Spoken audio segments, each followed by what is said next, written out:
كان ما يعرفها.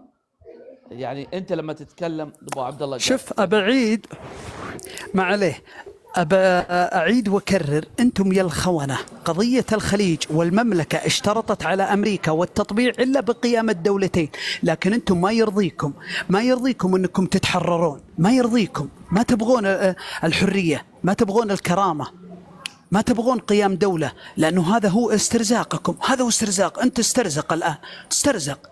أنا أعرف لك واحدة عاهرة اسمها خلود ودلال، عاهرات تيك توك يتاجرون بقضية غزة، يتاجرون، يروحون للسناب وصور وبيناتهم مع شباب وجروبات، يروحون يقول حنا ندعم قضية غزة، وهم عهر أخلاقي، عهر أخلاقي.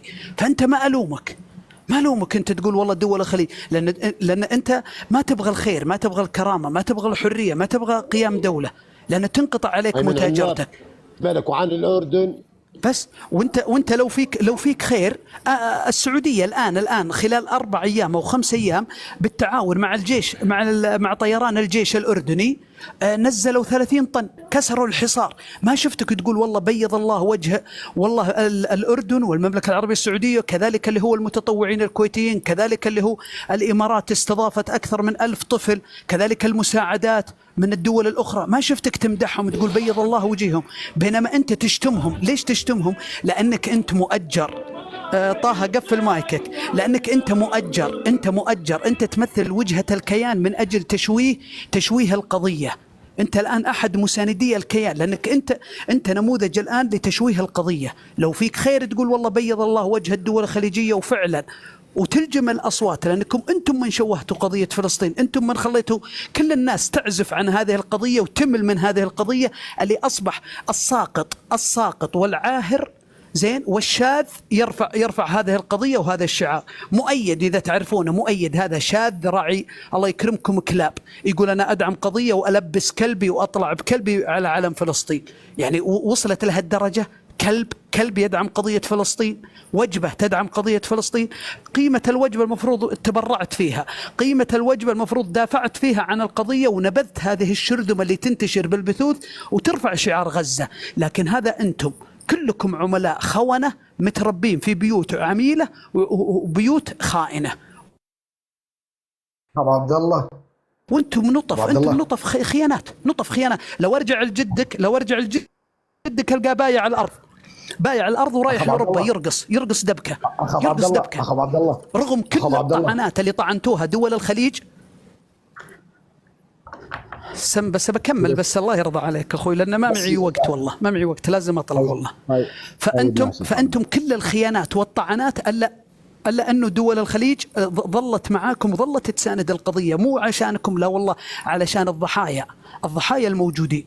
الضحايا السعوديه قبل 4 أيام وقعت اتفاقيه تقريبا 150 مليون لعلاج أكثر من 150 شخص من غزة مصاب بالسرطان. الملك سلمان استضاف أكثر من 2000 من عوائل الشهداء والضحايا في قطاع غزة والضفة الغربية. لكن أنتم ما ينفع فيكم المعروف، ما ينفع فيكم، لأنه ما ينكر المعروف ألا نطفها مشكوك فيها، وأنتم صراحة نطف مشكوك فيها. أنتم كلكم نطف عميلة وخاينة وبائعة للقضية. ونعتذر والله أخوان على إطالة. عبد الله، بس بدي احكي كلمه بعد اذن الشباب، يعني اذا تسمحوا لي. يعني والله بالنسبه لي انا كاردني ما يشرفني واحد يطلع ينتقد اي انسان، لانه مش اردني. لازم تعرفوا لهجته عشان يبين لكم منين هو.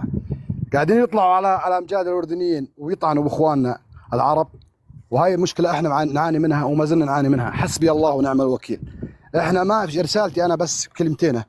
أنا أشكر الدول الخليج لأنهم إخواننا وما عمر كان بيننا فرق، بس انتبهوا للذباب ولا تنتبهوا للبايعين أراضيهم وبايعين أوطانهم ويتاجروا بها الكمبرادور اللي قاعدين يرسموه، خطوا على كيفهم. بدهم يفكروا الناس كلها رخيصة تبيع أوطانها أو أنها تعطي 1% من أوطانها. بيض الله وجهك يا ابن الأردن. لا والله نعرفهم. أبو عجرم شلونك؟ تفضل. انت عجرمي من انت عجرمي عبد العزيز دقيقه. طه يا طه والله صحيح. لا خليني مسترسل. انا يا اخوان امي بس خليني مسترسل. امي ولا ابوي دقيقه بالله. يعني خليني مسترسل. لا اله الا الله. ارجوك هالمره يا اخي، هالمره والله يا ابو عبد العزيز 4 مرات، كل مره بيجي يتكلم تطلع انت قست وتقاطع. خليه يسترسل دقائق وخذ المايك انت. طب انا استرسل انا يا يلا تفضل ابو عبد العزيز. والله أنا بقول بيض الله وجه أخونا الأردني، لكن أنا بقول للأخ الفلسطيني اللي قبل شوي يتكلم ويتكلم على المبادرة، يقول عباس وقعها. لا، مو عباس وقعها، ترى اللي وقعها جميع الفصائل يعني. وقبل عباس ترى هذه المبادرة للمعلومية، إذا أنت ما تعرف تراها قبل عباس، يعني قبل حتى الملك عبد الله أنه يكون ملك. أبان ما كان ولي للعهد، الله يرحم والدنا الملك عبد الله. يعني هذه قرة سميت المبادرة العربية، حتى كلف فيها الشيخ صباح الأحمد عندما كان وزير الخارجية، والأمير سعود الفيصل وزير الخارجية السعودي، أن يصيغوها وصاغوها للملك عبد الله. وقدمت أول من استدعى وقع عليها هي جميع الفصائل الفلسطينية والسلطة الفلسطينية. جميع فصائلكم قبل 2007 عادكم متوحدين، أيام ما كنتوا تحت مظلة السلطة الفلسطينية كحركة حماس، أنتم جيتوا وقعتوا عليها. بعد ما وقعتوا عليها وقعت وحتى المملكة العربية السعودية آخر الموقعين يعني بعد العرب. بس حط ميوت يا العجارمة، حط ميوت يا عاسفة، حط ميوت، عندك هواء. ابو عبد العزيز الله لا يهينك، بس اعطينا مجال يا عمي عشان نرد بس. يا أخي يرحم تفضل، بكمل معلومة يا أخي بس يرحم والديك عشان نرد عليه بالمعلومة يفهمها، بس دقيقة. فأنت لما تيجي تتكلم قدمت في قمة يعني قبل قمة بيروت في عام 2000، يعني أنت لما تيجي تتكلم عند هذه المبادرة، سميت المبادرة العربية إذا كنت ما تعرفها، وقعت عليها جميع البلدان العربية. حتى الآن يقول لك الجزائر، يا أخي الجزائر بلدك موقع عليها، السلطة الفلسطينية كلها موقع عليها، كل الدول العربية موقع عليها. والله ما جابتها المملكة العربية السعودية دون إذن الدول العربية، لا، جابتها للدول العربية كلها. فهجي أحد يزاود يقول والله هذه مبادرة المطبعين، لا، هذه مبادرة كل الدول العربية لإقامة دولة فلسطينية على حدود 67 وعاصمتها القدس الشريف. هذه المبادرة الواضحة. لما يجي الواحد يقول لك لا أنت حماس موقع عليها وفتح موقع عليها والسلطة الفلسطينية موقع عليها، أول ناس وقعتوا عليها أنتم، بعدها الدول العربية بمن فيها المملكة العربية السعودية. يعني ما في دولة عربية ما وقعت على المبادرة، ليش ما رفضتوها في جامعة الدول العربية؟ اما يجي واحد يتكلم لك يقول لك هذه مبادرة عباس، لا مو مبادرة عباس، ولا هو عباس وقع عليها، وقعتوا عليها السلطة الفلسطينية وحركة حماس. لما يجي الواحد يتكلم بمعلومة صحيحة. تفضل الدين. الله يعطيك العافيه يا اخوي. ايمن عناب، هي جماعتك طلعوا على الكومنتات يقولوا الملك البندوري، ليش ما تدافع؟ ليش ما يا السلام والله خليني يا اخوان دوري انا بدي اخذ حقي يا اخوان، انا دائما حقي مهضوم، انا اقسم بال. تفضل. المشكلة إذا جاء دورك يا طه النت يا طه أنا بعد عندي كلمة.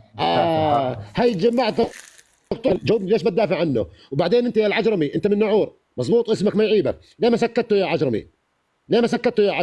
ما افتح له مجال أطقه على خشمه. مين اسمع، خليك معي يا غالي. أنا بالنسبة لي طلعت متأخر ماشي. أنا دوري بعد عبد العزيز. هاي طلع أنت سألتني سؤال، ليش ما سألتني عليه؟ سألتني أنت. أنا أسمع أرد عليه، أقول لك أرد عليه بإيش؟